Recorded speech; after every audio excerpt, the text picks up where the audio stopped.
ਜੈ ਗੁਰੂ ਜੀ ਸੰਗਤ ਜੀ, ਸਾਰੀ ਸੰਗਤ ਨੂੰ ਬਹੁਤ-ਬਹੁਤ ਜੈ ਗੁਰੂ ਜੀ।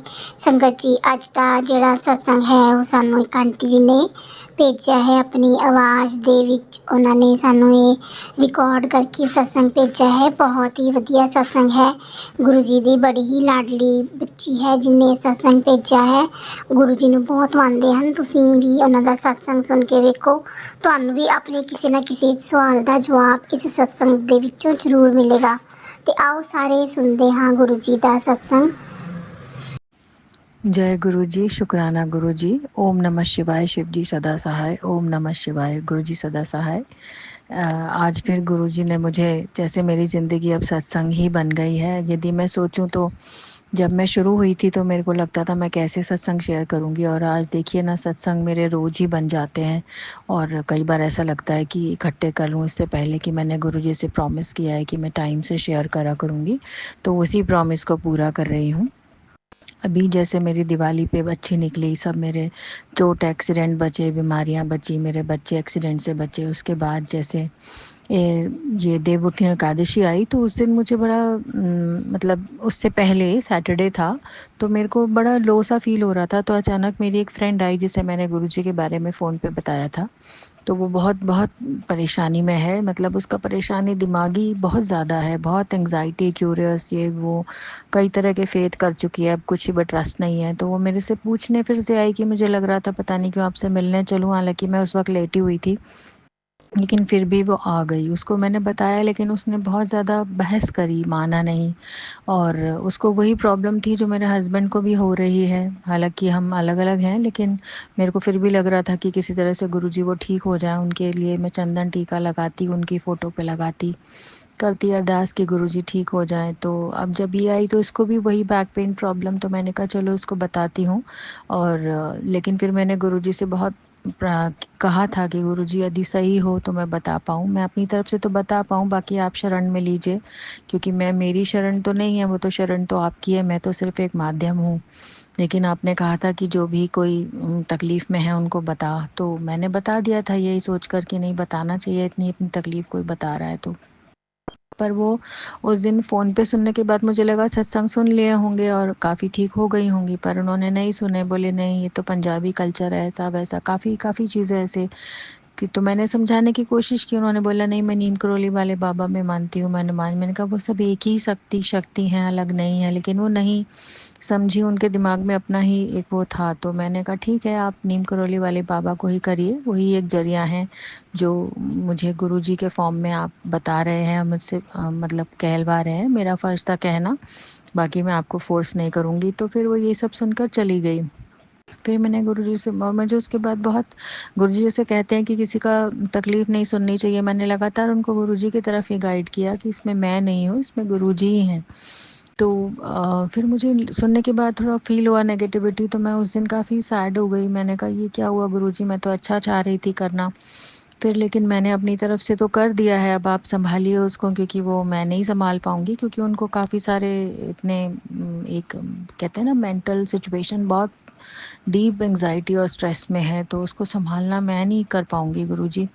और मेरे को लग रहा था कि फिर आपने उन्हें मेरे घर क्यों भेजा, क्योंकि मैं खुद परेशान हो गई उनकी परेशानी सुन के, और अब मेरे को पता था मुझे नहीं मिलना है, लेकिन फिर भी चलिए कोई बात नहीं, तो मैं सुनती रही। फिर उसके बाद नेक्स्ट डे जब मेरे हस्बैंड का फ़ोन आया, मैंने कहा गुरुजी मैंने तो अच्छे के लिए किया था, अब वो नहीं समझ रही, तो आप ही अपनी शरण में, जैसे आपने मुझे इस शरण में स्थान दिया है ऐसे उनको भी आप ही सँभालिए, मैं नहीं अब बात करूँगी, जैसा भी होगा। मैंने सत्संग भेज दिए थे, मेरी ड्यूटी हो गई पूरी।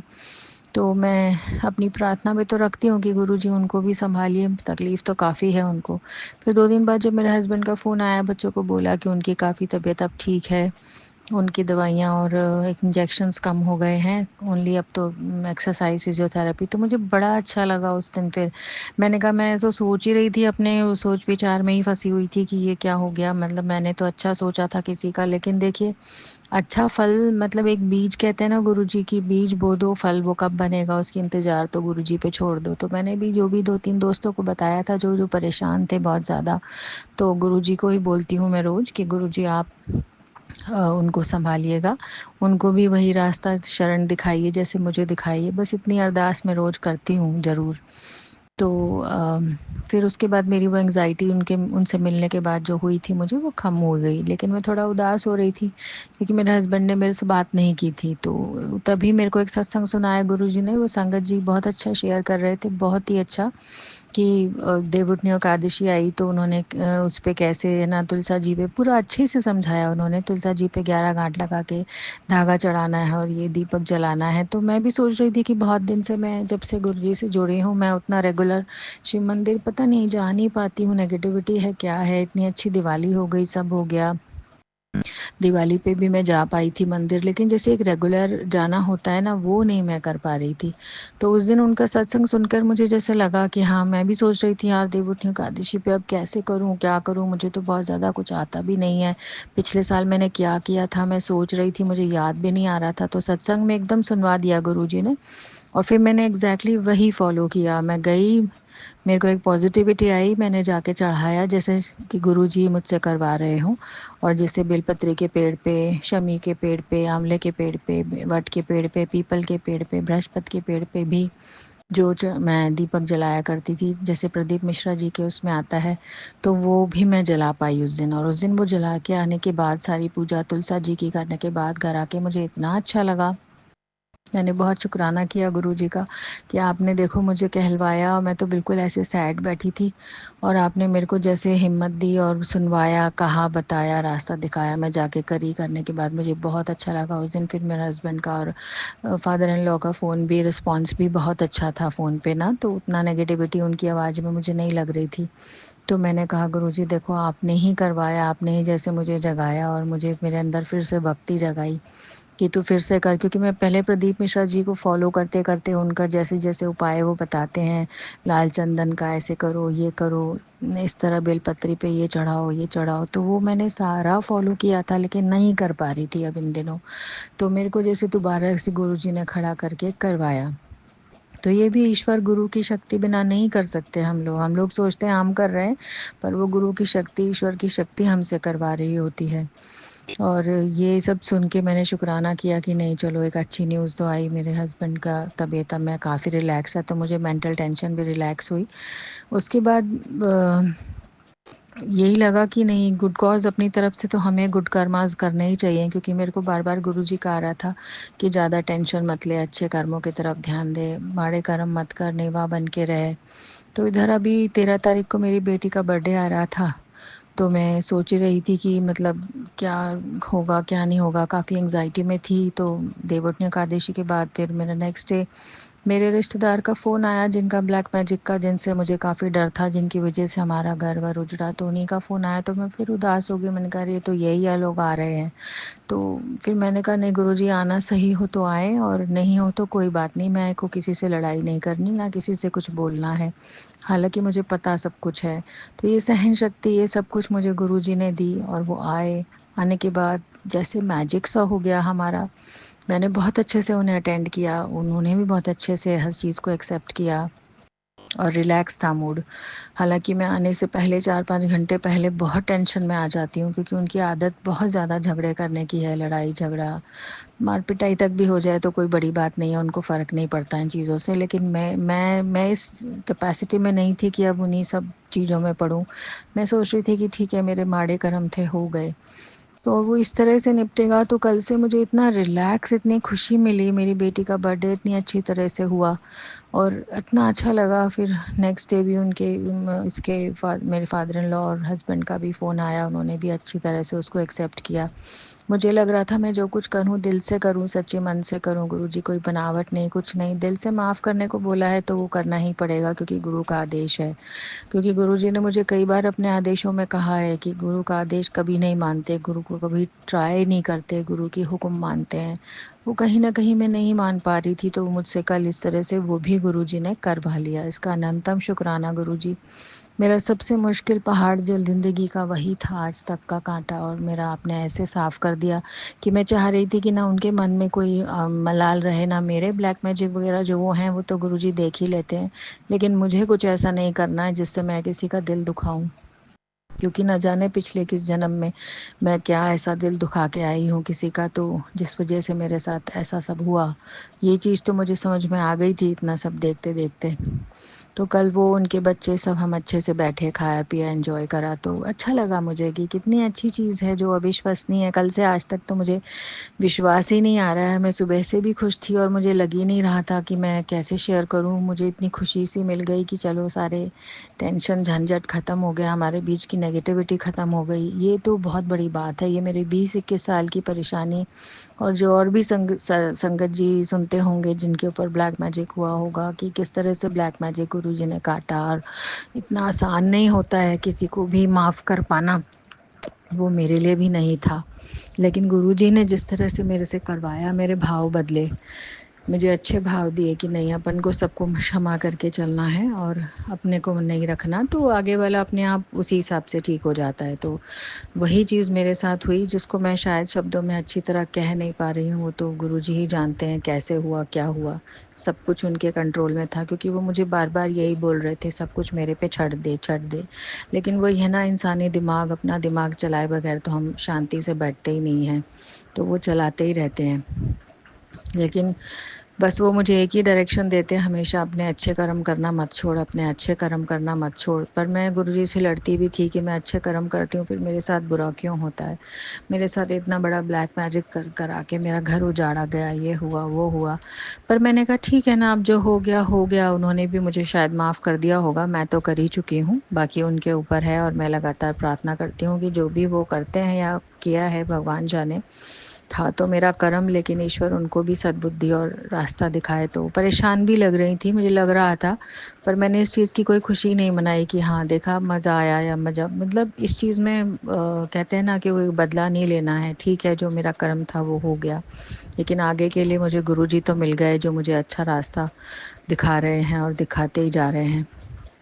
और बाकी चीज़ें इतनी, ये वाली इतनी बड़ी ऐसे निपटेगी मुझे पता नहीं था। फिर आज मुझे मेरे हस्बैंड का जब फ़ोन आया, जिस वजह से मैं अभी इतने दिनों से उदास चल रही थी कि मेरे से बात नहीं हुई, तो वो मेरे से बात भी बहुत अच्छी तरह से हुई। 2 बातें एक्स्ट्रा भी हुई कि मैं ये ढूँढ रहा था, मुझे, मैंने कहा मैं भी ढूँढ रही थी, तो मैं दे दूँगी, मिल जाएगी। तो कुछ फ़ोन का कुछ रसीद वग़ैरह चाह रहे थे वो, तो वो बच्चे नहीं मिले, तो मेरे से बात हो गई और अच्छी तरह बात हुई। फिर मेरे फादर इन लॉ का भी फ़ोन आ गया, उनसे भी बात हुई। उन्होंने भी पूछा और तुम कैसे हो बेटा, तो मेरे को अच्छा लगा। मैंने कहा नहीं मैं ठीक हूँ, आप तो सब ठीक हो ना। तो यही इतना बड़ा, मतलब से बड़ा महा चेंज है ना, जो मैं सोच नहीं सकती थी, क्योंकि मैं चाह रही थी काफ़ी टाइम से चीज़ों को नॉर्मलाइज़ करना। लेकिन वो अब उनके मन में भी होगा नेगेटिविटी, मेरे मन में तो था ही। मैंने कैसे धीरे धीरे अपनी ख़त्म की है ये मैं ही जानती हूँ। गुरुजी की मदद से हुआ, नहीं तो नहीं हो पाता। गुरुजी आपके चरणों में बस ऐसे ही रखना। अब मैं कोई ऐसा कार्य ना करूं, क्रोध, मान, अहंकार, लोभ की वजह से जो मेरे से बातें हुई हैं इस जन्म में, पिछले जन्म में, उसके लिए मैं क्षमा मांगती हूँ। आज भी सारा दिन मैं वही मांगती रही। और जिस तरह से आप संगत जी के थ्रू मुझे सुनवा देते हो कि एकादशी कैसे करनी है, देवउठनी एकादशी पे क्या करना था, कल के लिए भी मैंने प्रदीप मिश्रा जी का एकदम रील में आ गया कि अब ये चढ़ाना है, ये ऐसे करना है। तो वो डायरेक्शन सब आप ही के गुरु के मर्ज़ी से होता है। फिर मैं साईं बाबा के मंदिर भी जा पाई, जो मेरा बीच में ऐसा लग रहा था साईं बाबा से कट ऑफ हो गई हूँ। तो वो मेरे डाउट्स जो थे कि मैं ये करूँ वो करूँ, पर मुझे लगा नहीं, ईश्वर सब शक्ति एक ही है। गुरुओं में यदि गुरु की पूजा कर ली, क्योंकि यहाँ पे डुगरी मंदिर नहीं है, लेकिन मैं साईं बाबा के मंदिर गुरु जी को याद करके, साईं बाबा को एक ही शक्ति मान के कि नहीं, शिव जी भी इनमें ही हैं, कृष्ण जी भी इनमें ही, क्योंकि मुझे लग रहा था कि मैं वहाँ मंदिर जाऊँगी तो मेरा शिव मंदिर रह जाएगा। पर फिर मेरे वो डाउट्स भी, जैसे जाते जाते जैसे मैं वहाँ पहुँची, जो मुझे कृष्ण जी का दीपक जलाना था, तुलसा जी का लकड़ी से बना हुआ, तो वो मैंने वहीं जला दिया बाहर। और अंदर मैंने शिव जी के जैसे 108 उसमें 108 बाती का दीपक प्रदीप मिश्रा जी ने बताया था, तो वो भी मैंने वही अंदर वाले पोर्शन में जो साईं बाबा के मंदिर में है वहाँ जलाया। तो मुझे बड़ा सुकून, शांति मिला कि नहीं, मैंने जला दिया। क्योंकि मुझे अल्टीमेटली जो मुझे सारे चीज़ें शिव जी की पूजा सिखाई, मुझे कृष्ण जी की पूजा साईं बाबा ने बहुत मोटिवेट किया, इसी तरह से उनका पढ़ पढ़ के मैं सीखी थी। तो मैं तब जाकर गुरुजी से मिली, तो मेरे को आज इतना अच्छा लगा कि मैं अपने दोनों ही गुरुओं को, अपने जैन धर्म गुरुओं को, सबको अच्छे से दिल से याद कर पाई। और जो उनकी टीचिंग्स हैं उनको शायद मैं थोड़ा बहुत कर पा रही हूँ अपनी समझ से। बाकी अज्ञानता, मूर्खता तो वो भी भरी हुई है हमें, जो धीरे धीरे गुरुजी और निकालेंगे। तो मेरे परम पिता, आदि परमेश्वर, आदि पिता को मैं यही कह सकती हूँ कि आपका लख लख शुक्राना, हर वक्त मेरे जैसी कंफ्यूज बच्ची को संभालना और समझाना कि किस तरह पूजा करनी है, पाठ करना है, किस तरह से आगे बढ़ना है। वो सारी चीज़ें मेरे को, मेरी पूजा की नहीं इच्छा होती तो वो भी आप मेरे से करवा लेते हो। मेरे को अंदर से लग रहा होता है कि मैं नहीं जा पाऊँगी, पर मैं कर पाती हूँ। मेरे को लगता है मैं नहीं कर पाऊँगी, फिर मैं कर पाती हूँ। तो ये तो आप ही की वजह से हो रहा है, क्योंकि मैं आप ही को बोलती हूँ कि मुझे ये करना है। मेरे सारे जो भी टेंशन झगड़े हैं वो मैं नहीं चाहती अब दोबारा चीज़ों को क्रिएट करना।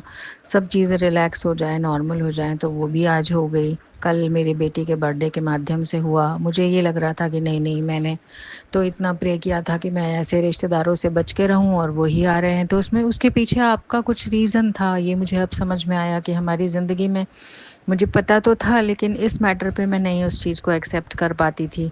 तो लेकिन जब आपने ये करा तो फिर मुझे लास्ट में कल प्रे करते करते लगा कि यदि वो लोग आ ही रहे हैं तो इसका मतलब इसमें गुरु का कोई आशीर्वाद होगा मेरे लिए, कोई छुपा होगा कि मैं अपनी कड़वाहट को कम कर पाऊँ, अपनी नेगेटिविटी को हटा सकूं और दिल से सबको अपना सकूं। तो ये बहुत अच्छी बात हुई है। मुझे बहुत हल्का लग रहा है कल से तो मैं इतनी खुश महसूस कर रही हूँ जैसे ज़िंदगी का कोई बहुत बड़ा मैंने किला पार कर लिया। क्योंकि अपने अंदर की नफ़रत, अपने अंदर की ईगो, जैसा कि गुरुजी हमेशा कहते हैं, साईं बाबा हमेशा कहते हैं कि remove your ego, remove your anger और देन यू विल रिसीव मी। तो वो चीज़ मुझे समझ में आई कि नहीं, अपन को चुप रहना है, जो करना है गुरु ने करना है। क्योंकि गुरुजी का भी मुझे आदेश यही आता रहता है कि तू चिंता छੱਡ दे, जो करना है मैंने ही करना है। तो फिर मैं क्यों चिंता करती हूँ ना, तो जब अपना परमेश्वर अपने साथ है। बस आज का सत्संग इतना ही, अगले सत्संग की मैं फिर से तैयारी करती हूँ। जय गुरु जी, शुक्राना गुरु जी। ओम नमः शिवाय। गुरु जी सदा सहाय। ओम नमः शिवाय। शिव जी सदा सहाय।